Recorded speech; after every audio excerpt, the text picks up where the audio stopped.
হতাশায় আল কোরআনের 10টি আয়াত। জীবনে চলার পথে অনেক আমরা হতাশ হয়ে পড়ি, উৎসাহ হারিয়ে ফেলি, নিজেদের চূড়ান্তভাবে ব্যর্থ মনে হয়। হতাশার এই মুহূর্তে আমরা এমন আশ্রয় খুঁজি যার কাছে আমরা পেতে পারি সামনে এগিয়ে যাওয়ার অনুপ্রেরণা।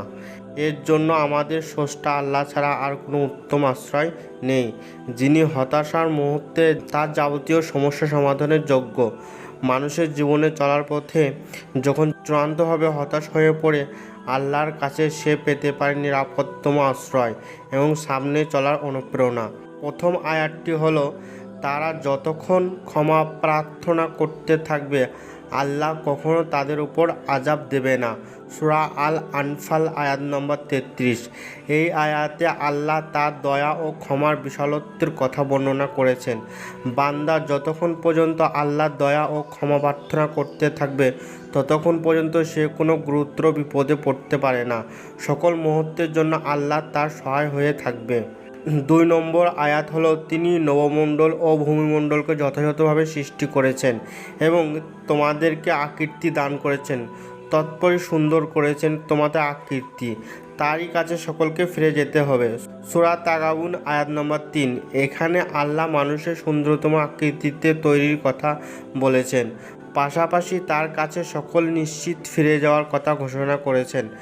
আল্লাহ তার যে সৃষ্টিকে সুন্দরতমভাবে সৃষ্টি করেছেন তাকে সৃষ্টি করেই তিনি ছেড়ে দেননি, পাশাপাশি তার উপর সর্বদা খেয়াল রেখেছেন সকল মানুষকে তার কাছে ফিরে যেতে হবে। সুতরাং আল্লাহ সবসময় তার বান্দাদের সাথে আছেন।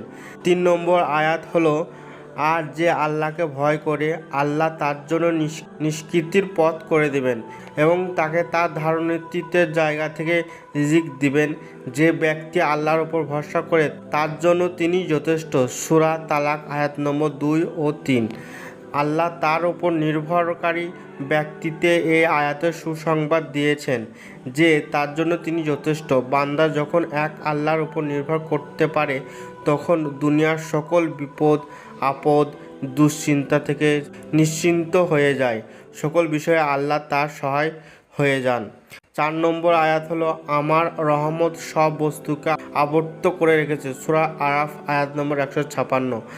আল্লাহ তার সকল সৃষ্টির প্রতি যেমন প্রতি মুহূর্তে খেয়াল রেখেছেন তেমন প্রতিটি মানুষের প্রতিটা মুহূর্তে খেয়াল রেখেছেন। সুতরাং মানুষের হতাশার কোনো কারণই থাকতে পারে না। 5 নম্বর আয়াত হলো, যা তোমরা পালকর্তা বলেন তাই হচ্ছে যথার্থ সত্য, কাজেই তোমরা স্বয়ংবাদী হইও না। সূরা আল ইমরান আয়াত নম্বর 60। সকলের অদ্বিতীয় স্রষ্টা আল্লাহর চেয়ে অধিক জ্ঞানী আর কেউ হতে পারে না। তখনই যে ব্যক্তি তার উপর নির্ভর করতে পারে তার জীবনে সাফল্য অনিশ্চয়তার কোনো সংজ্ঞা থাকতে পারে না। 6 নম্বর আয়াত হলো, আল্লাহ কাউকে তার সাধ্যের থেকে কোনো কাজের ভার দেন না। সূরা বাকারা আয়াত নম্বর 286। আল্লাহ মানুষকে যে পরিস্থিতিতে রাখুন না কেন মানুষ তার মোকাবেলার ক্ষমতা রাখে। মানুষ যদি ধৈর্য ধরে সামনে অগ্রসর হয় তবে কোনো কিছুই তার সামনে বাধা হয়ে দাঁড়াতে পারবে না। 7 নম্বর আয়াত, নিশ্চয়ই কষ্টের সাথে স্বস্তি রয়েছে। সূরা আলাম নাসরাকা আয়াত নম্বর 6। মানুষের জীবনে কখনো একাধারে দুঃখের আধার নয়। জীবনে যেমন দুঃখ আছে তেমনি সুখও আছে। কষ্টের পাশাপাশি স্বস্তিরও অনেক মুহূর্ত আসে জীবনে। জীবন চূড়ান্ত হতাশার কিছুই নেই। 8 নম্বর আয়াত হলো, উত্তম কাজ করো, আল্লাহ উত্তম কাজ করা ব্যক্তিদের ভালোবাসেন। সূরা বাকারা আয়াত নম্বর 195। আল্লাহ এখানে মানুষকে সর্বদা উত্তম কাজে নিজেদের ব্যস্ত রাখার জন্য আহ্বান জানিয়েছেন। যে ব্যক্তি উত্তম কাজের সাথে থাকবে আল্লাহ তার সাথে থাকবেন। 9 নম্বর আয়াত হলো, অতঃপর কেউ অনুপরিমাণ সৎকর্ম করলে তা দেখতে পাবে এবং অনুপরিমাণ অসৎকর্ম করলে তাও দেখতে হবে। সূরা জিলজাল আয়াত নম্বর 6 ও 7। মানুষ যে কাজই করুক না কেন তা কখনো ব্যর্থ হতে পারে না।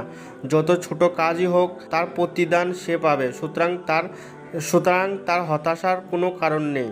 10 নম্বর আয়াত হলো, বলুন হে আমার বান্দাগণ যারা নিজেদের উপর জুলুম করেছে, তোমরা আল্লাহর রহমত থেকে নিরাশ হইও না। নিশ্চয়ই আল্লাহ সমস্ত গুনাহ মাফ করেন, তিনি ক্ষমাশীল পরম দয়ালু।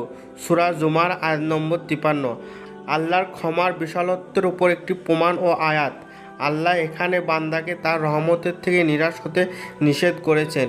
আল্লাহর কাছে যদি সঠিকভাবে কেউ ক্ষমা ও দয়া চাইতে পারে, আল্লাহ তাকে ক্ষমা করে তার রহমতের চাদরে নিজে ক্ষমা প্রার্থনাকারীকে আশ্রয় দেবেন।